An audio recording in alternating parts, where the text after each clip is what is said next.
I think we all have different notions of what the Republic is about. Um, they're probably not too different from each other, but I think every person who reads it has a different idea of what its real subject is. And one of the reasons for that is because it talks about so many different things. Um, I have my ideas, I guess, or I used to, I guess, before I read it this time through with you all in a different context.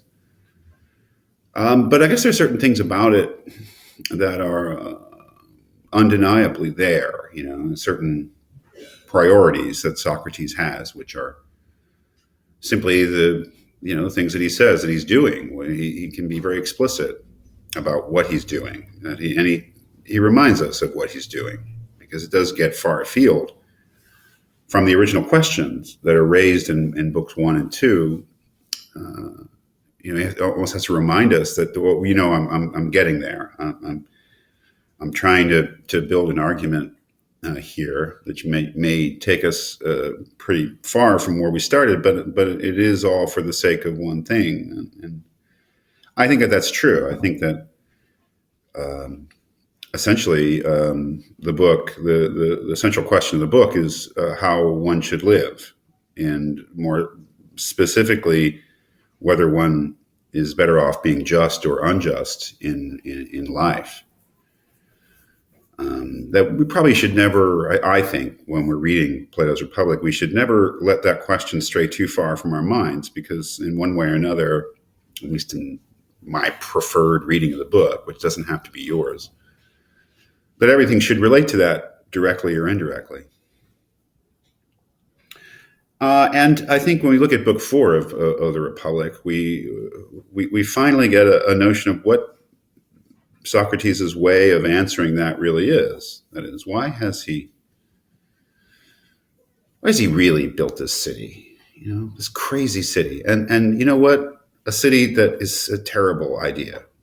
Okay, from my own point of view. I mean, and I'm not alone in that. I know. I mean, sure, it was written 2,500 years ago, and in very different conditions by a particular man who was thinking about the world in a different way than the typical person thinks, perhaps these days. And but from my point of view, as the person I am, just a terrible idea of the city with its class structure and its constitution, the way that power is concentrated in one elite class of aristocrats, and terribly interesting, but just a terrible idea for what would really make a just city. And say, well, if you really hate, and I do, I mean, that very idea of that sort of city, then how can you? What are your feelings about the book as a whole? Well, I mean, it's really interesting in one way. If you think about what Plato's getting at here, what Socrates is getting at here, a definition of justice and a proof of some sort that the just life is better for the individual than the unjust life, then everything that he says about politics, everything he says about this crazy imaginary city, in a way can be treated as, if not a complete joke, then something secondary. Because after all, again, this is just the way I read it, the book is not about political philosophy. The book is about how you should live. And so, despite the things about the city, the political side of it, being so aristocratic, so elitist, and so, in a way, totalitarian,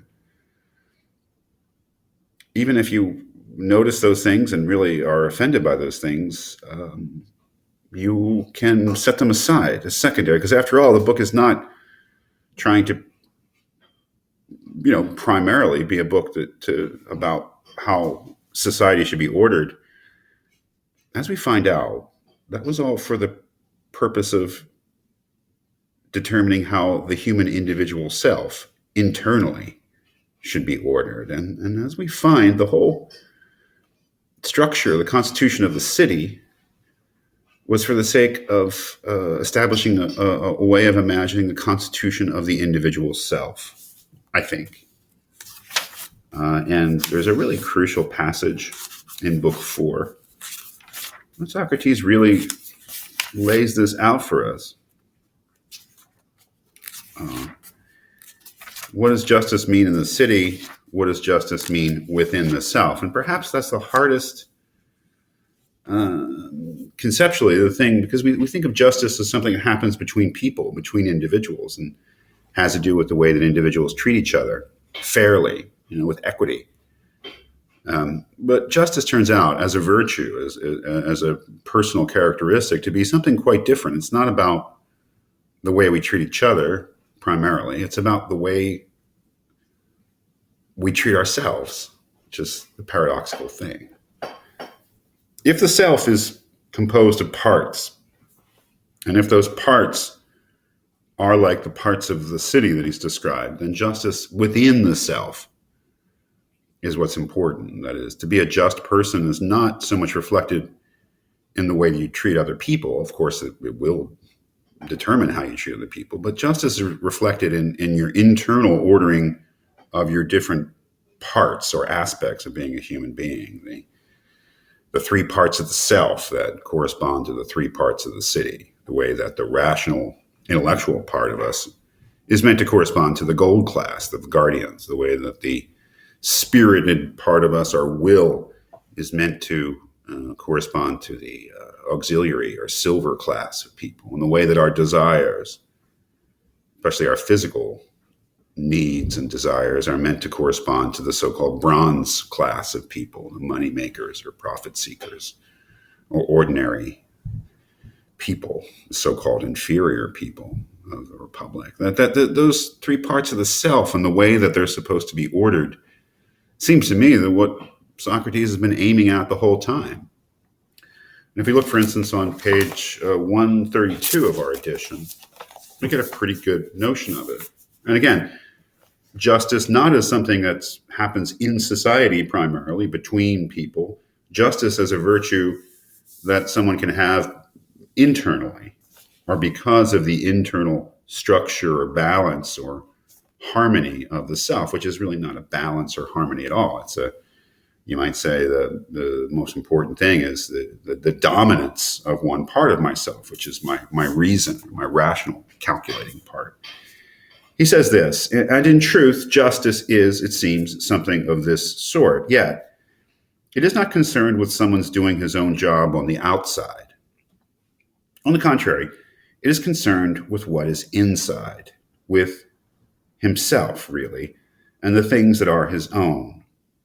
It means that he doesn't allow the elements in him each to do the job of some other, or the three sorts of elements in his soul to meddle with one another. Indeed, he regulates well what is really his own, rules himself, puts himself in order, becomes his own friend, and harmonizes the three elements together, just as if they were literally the three defining notes of an octave, lowest, highest, and middle, as well as any other between.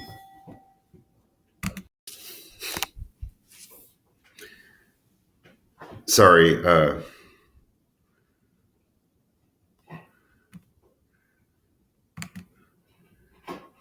if it's still recording. Yes, it is. I'm sorry.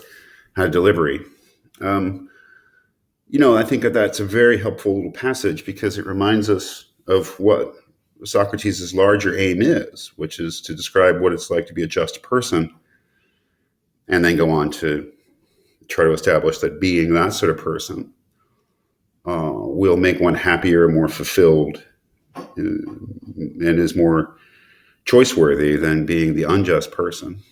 Now, the reason I think that this is important for at least my personal reading of the Republic is that if I think of that sort of authoritarianism that exists in Plato's city, I find it offensive. But if I think of that sort of authoritarianism within myself, where one part of myself, which Plato says is reason, the thinking part, rules over the rest in this authoritarian way, it's not as offensive. I mean, I think it really, in a way, it's a crazy thing to say, but it saves the book.